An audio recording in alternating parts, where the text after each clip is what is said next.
Namaste children. So children, in our previous class we discussed about the meaning of democracy and we discussed about the features of democracy. This is a revision class. I have already explained you in detail about this chapter in my previous video. All of you have seen also, I know. So today we will just revise that what we have done in our previous videos. So in my previous class I discussed about meaning of democracy and we also discussed one by one all the features of democracy. In that features I gave you various examples of China, Pakistan, Mexico and Zimbabwe, isn't it?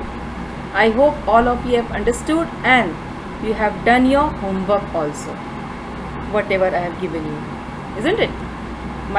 Your homework was, you know very well what was the homework.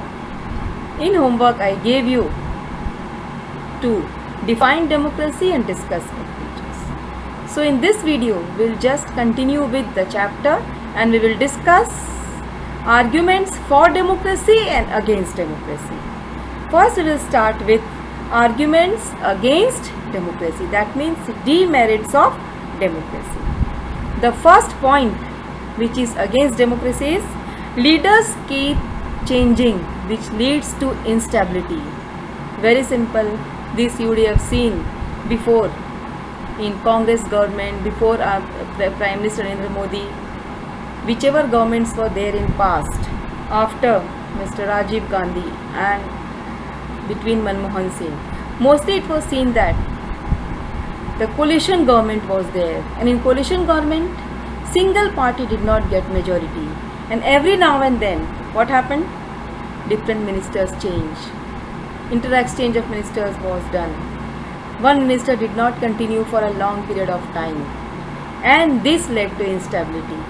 And this is one of the most important demerit of democracy, that leaders keep on changing.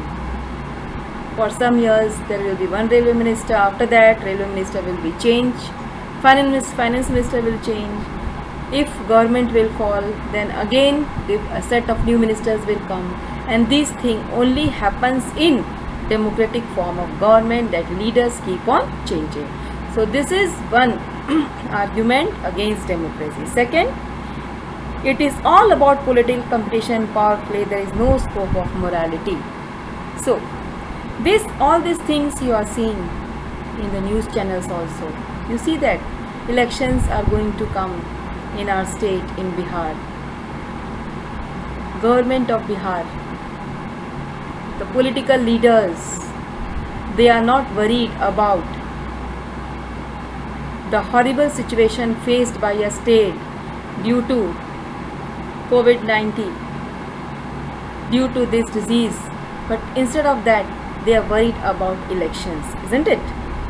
That means nowadays politics and election is not a matter of serving the nation. The leaders don't have aim to serve the nation. Instead of that, they just consider it as a competition. And that also I taught you in the chapter of election, that competition is dirty competition. Healthy competition is not there. It is just a game of power, isn't it?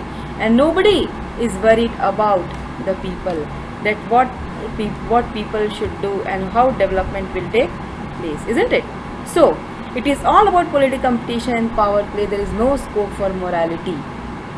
Our leaders, they don't know what is right, what is wrong. For getting chair, for getting power, they have crossed the limits. To win elections, they just play different tricks. They play with emotions of the people, isn't it? So this is also one of the demerit of democracy. Then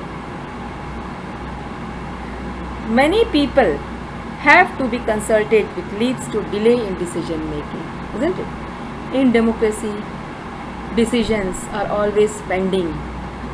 For taking one decisions, different committees are formed, different groups are formed, many people are consulted, and for one issue people have to wait for a long period of time, and sometimes we are fed up and we say that, oh, it is better that democracy should not be there in our country, dictatorship could have been there, because For taking one decisions, our leaders take a lot of time.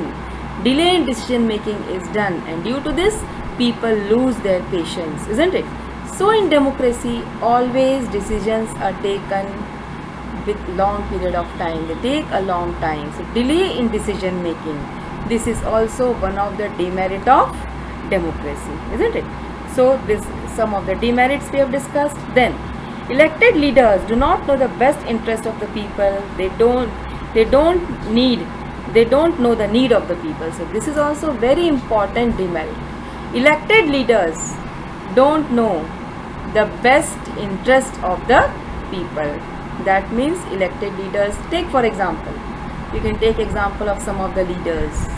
For example, I will not tell the name, but there are some parties in our country where leaders, they are born rich, isn't it? They don't know how people of our country, they suffer from poverty. What are the real problems of our country faced by the poor people of the country? The leaders don't know the pain faced by the people, and they talk about the development of the nation, isn't it? So elected leaders, mostly they don't know the problems of the country, and they don't know the problems of the people of the country. So they don't know the best interest of the people, and this is one of the demerit of democracy. And they talk about the serving of people, but in reality they don't know what people require, isn't it? They give long speeches, they address the people, they make promises to the people that when we will come to power, we will do that, we will remove poverty, we will solve all your problems, we will work for you. But in reality, as they have not faced all these problems, they belong to the rich family, isn't it? So they don't know in reality what the problems are faced by the people. So this is also one of the demerit of democracy. So we have discussed some of the demerits, but then also sometimes when it is asked what are the demerits, then democracy is electoral competition which leads to corruption. This is also very important point, that in democracy electoral competition is there which leads to corruption. This is also the good, we can say that one of the demerit of democracy.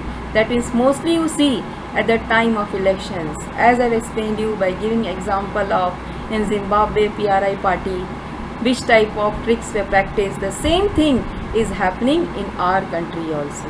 In our country also, at the time of elections, though code of conduct is been just given by the election commission, we have a code of conduct, but then also our political leaders, they don't follow that. For getting votes, they just practice all different tricks. And for example, at the time of elections, they just bribe the poor people. They offer them different things, that if you will give us vote, we will give you rupees, we will give you all the gifts, isn't it? Still we see that booth capturing and different type of corruption. We see that money and muscle power is still being used at the time of elections, isn't it? So this is also one of the demerit of democracy. What happens that to win election, political leaders, they cross the limits, isn't it? And they can do anything to get the power. So democracy is based on electoral competition which leads to corruption.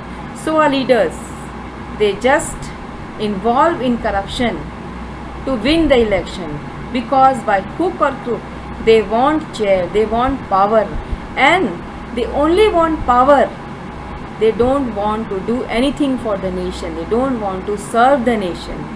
And that is why this is also one of the demerit or one of the negative point of democracy, that democracy is an electoral competition which leads to corruption.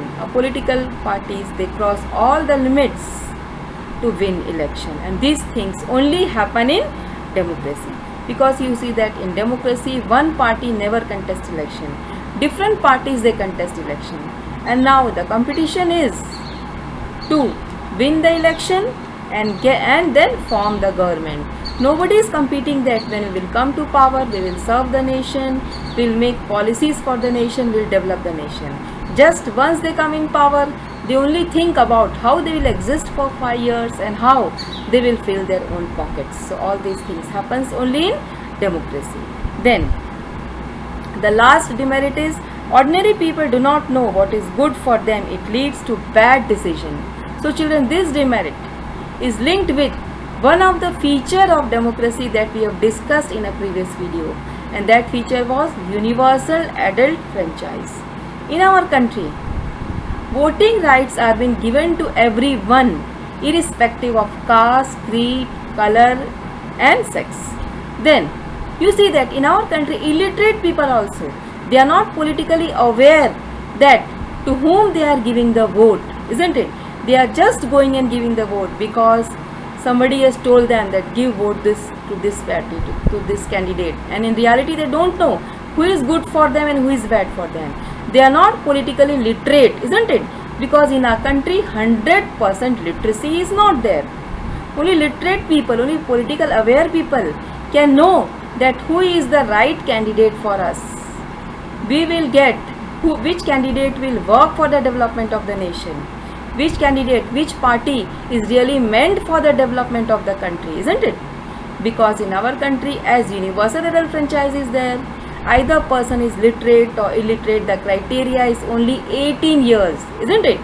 There is no such criteria that a literate person can only give the vote. And as I taught you in the chapter electoral politics, that in popular participation, it is seen that mostly in developing country like India, what happens that unprivileged and poor people, their voting percentage is more as compared to literate and privileged people, isn't it?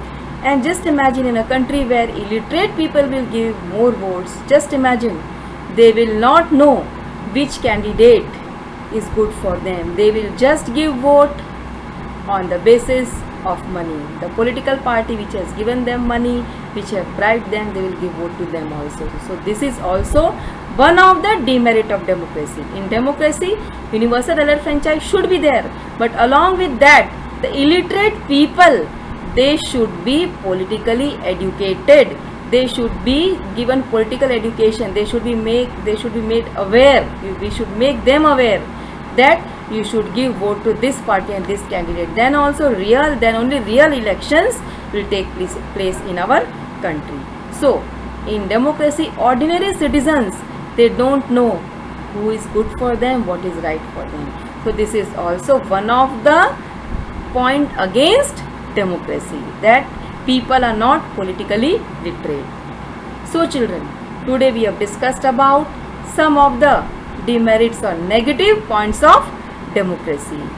In exam, a question can come, what is democracy, and discuss its negative points. And if in exam the question comes, you have to write point wise whatever point I have explained you now, isn't it? And each and every point should be explained in detail. If you write the answer in short, the marks will also be given in shortcut. Okay, so you have to write all the points, you have to discuss, you have to give example, then only this answer will be completed. So in this part we have revised the point against democracy, and in my next video we will discuss about arguments for democracy. So please now note down the homework. The homework is define democracy and discuss its features, isn't it?